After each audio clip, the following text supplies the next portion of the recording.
Olá, sejam muito bem-vindos. Hoje a gente vai mergulhar fundo na receita química que, de certa forma, é secreta e que une todas as coisas vivas, sabe? Dos menores micróbios até as maiores árvores. É uma receita que está aí, escrita em cada célulazinha do nosso corpo.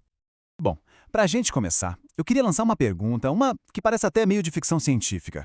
Pensa bem, o que a gente, seres humanos, uma árvore gigante, uma sequoia e uma água viva lá boiando no oceano, o que tudo isso tem em comum? Olha, a resposta, como a gente vai ver agora, está na química mais básica da vida. E é bem surpreendente.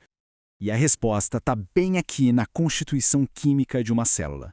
Esse gráfico é tipo um retrato 3x4 de praticamente toda a forma de vida na Terra. E o que chama mais atenção de cara? Água. Muita água.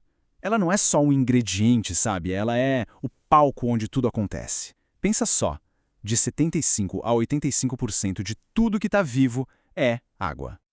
Ok, para a gente entender como essa mágica toda funciona, vamos fazer o seguinte, vamos quebrar essa receita em partes. E vamos começar pela base, pela fundação inorgânica, água e sais minerais. Eles são, literalmente, o palco e as velas de ignição de todas as reações da vida.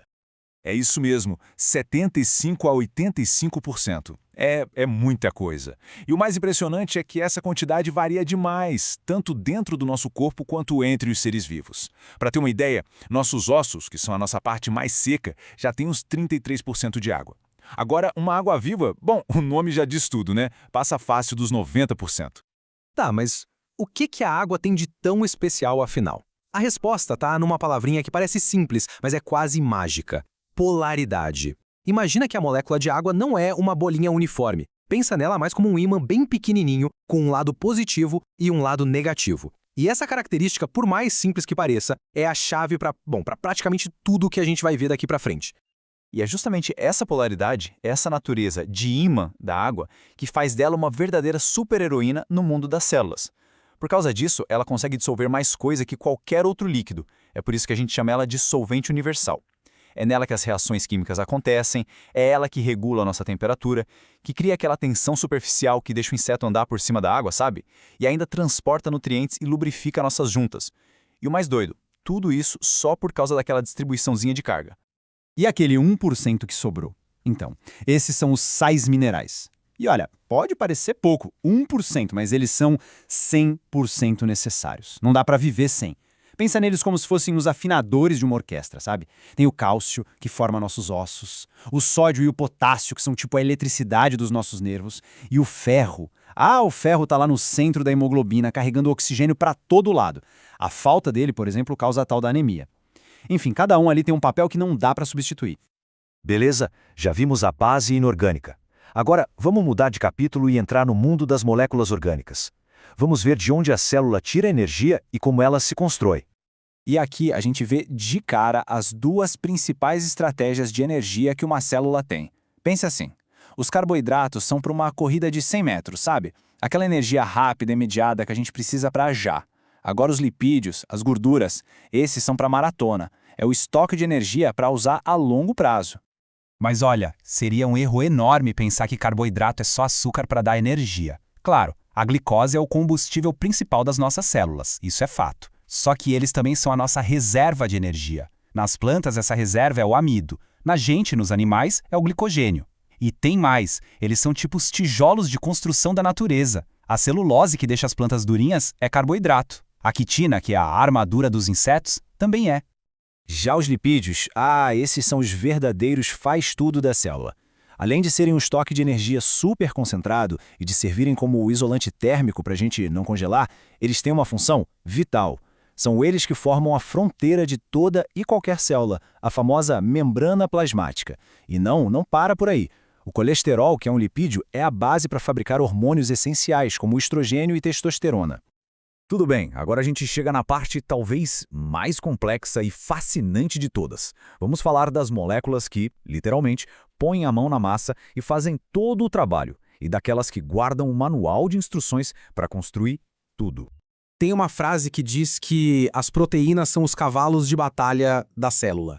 E é a mais pura verdade. Pensa na célula como uma cidade enorme. As proteínas seriam os operários, as fábricas, os carros, os telefones. Elas seriam tudo. Elas são as que executam as tarefas e são construídas a partir de pecinhas menores, tipo um Lego, chamadas aminoácidos. E o que elas fazem? Acho que a pergunta certa seria o que elas não fazem. A versatilidade delas é impressionante. Elas dão estrutura para o nosso corpo, tipo a queratina do cabelo e das unhas. Elas funcionam como enzimas que aceleram as reações químicas milhões de vezes. Sem elas, nada aconteceria. Elas transportam coisas, como a hemoglobina que leva oxigênio no sangue. E, claro, elas nos defendem, na forma dos anticorpos. Ok, isso tudo leva a gente a uma pergunta bem importante, né? Se as proteínas são as máquinas que fazem tudo funcionar, de onde vem a planta, o projeto para construir cada uma delas? E a resposta para isso está nos ácidos nucleicos. Sim, o famoso DNA e seu parceiro, o RNA. São essas moléculas que guardam um manual de instruções completo, o passo a passo para construir e fazer um organismo inteiro funcionar. É o projeto arquitetônico, o código-fonte da vida. Então, vamos ver como essa linha de montagem funciona.